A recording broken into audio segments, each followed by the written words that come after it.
hadis yang ke-20 halaman 30. Nggih. Terus nggih. Bismillahirrahmanirrahim. Al-hadithul ishrun, hadis yang ke-20.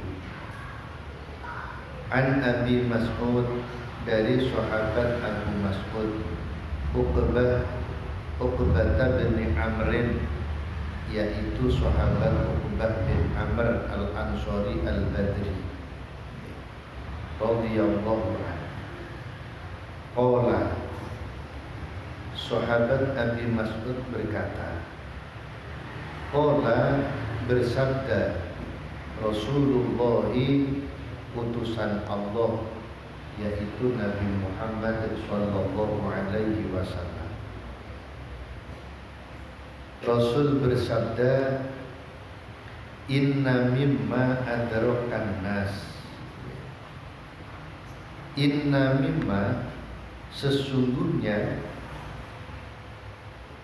sebagian ajaran adrakan nasu, yang masih didapat oleh umat manusia, min kalamin nubuwatil ula, dari perkataan para nabi terdahulu, yaitu idza lam tastahyi fasna ma syi'ta, yaitu ucapan idza lam tastahyi, ketika kamu tidak malu, bila kamu tidak punya rasa malu, fasna, maka berbuatlah, ma syi'ta.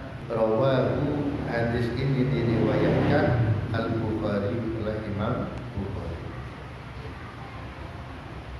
Maksudnya begini, Rasulullah Muhammad sallallahu alaihi wasallam bersabda, sesungguhnya ajaran dari nabi-nabi terdahulu yang masih bisa ditemukan pada umat masa ini, umatnya Rasulullah Muhammad sallallahu alaihi wasallam, yaitu ajaran yang berupa kalamun nubuwatil ula, ajaran nabi-nabi terdahulu, yaitu berupa ucapan idza lam tastahyi fasna ma syi'ta, ketika kamu tidak punya malu, ketika kamu tidak merasa malu, fasna ma syi'ta, maka berbuatlah sesuka. Jadi hadis ini mengajarkan kepada kita,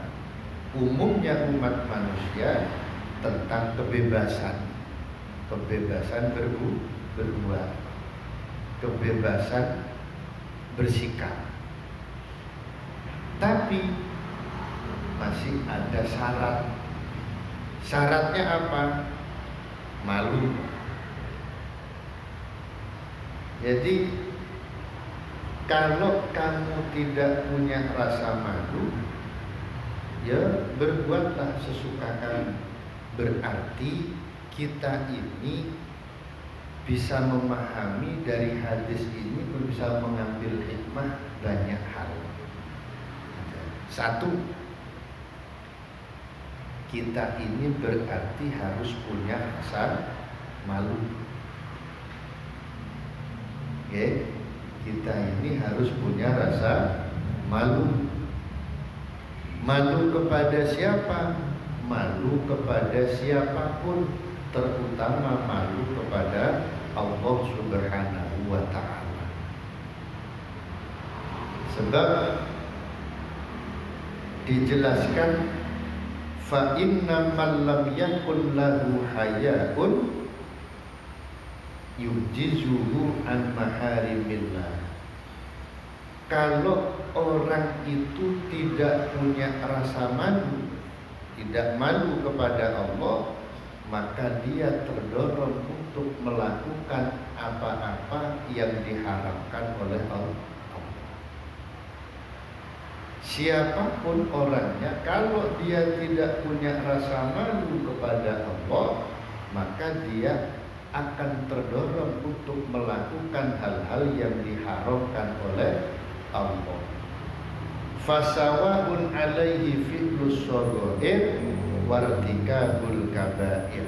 Maka bagi orang yang tidak punya malu kepada Allah, sama buat mereka saat berbuat dosa kecil atau berbuat dosa besar, sama, gak ada beda, karena memang tidak punya malu. Berarti tolok ukur orang itu mau berbuat haram atau tidak, itu seberapa besar rasa malunya kepada Allah. Berarti malu itu sangat erat kaitannya dengan keimanan seorang. Keimanan seseorang, semakin besar rasa malunya, jangan salah ngomong ya, semakin besar rasa malunya, ya, insya Allah semakin tidak berani dia melakukan yang diharamkan oleh Allah. Jangan salah ngomong. Seberapa besar rasa malunya kepada Allah, semakin kuat dia itu menjauhi larangan Allah. Makanya Rasul bersabda, al-haya minal iman. Malu itu bagian daripada ini.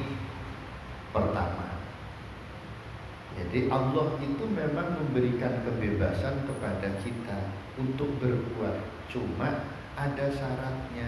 Malu apa enggak? Di dalam Al-Quran Allah berfirman, i'malu ma syi'tum, ya. I'malu ma, yang harus diperhatikan, Allah itu dalam ayat ini menyuruh kita, menyuruh umat manusia untuk berbuat sesuatu sesuai kemampuan. I'malu ma syi'tum, berbuatlah sesuai kemauan kalian. Tapi ingat, setiap apa yang dilakukan pasti akan mendapatkan balasan. Ba'dul ulama menafsiri ayat itu, fa innallaha mujazika, ya, ayusna ma syi'ta fa innallaha mujazika. Kerjakanlah sesuatu menurut keinginanmu, tapi ingat, sesungguhnya Allah pasti akan memberikan balasan kepadamu. Kalau yang kita lakukan baik, insya Allah Allah kasih balasan baik. Kalau yang kita kerjakan jelek, Allah pun akan memberikan balasan jelek. Makanya betul di Quran ada ayat i'malu ma syi'tum. Tapi ingat, kata ba'dul ulama, ingat bahwa Allah akan memberikan balasan atas setiap perbuatan.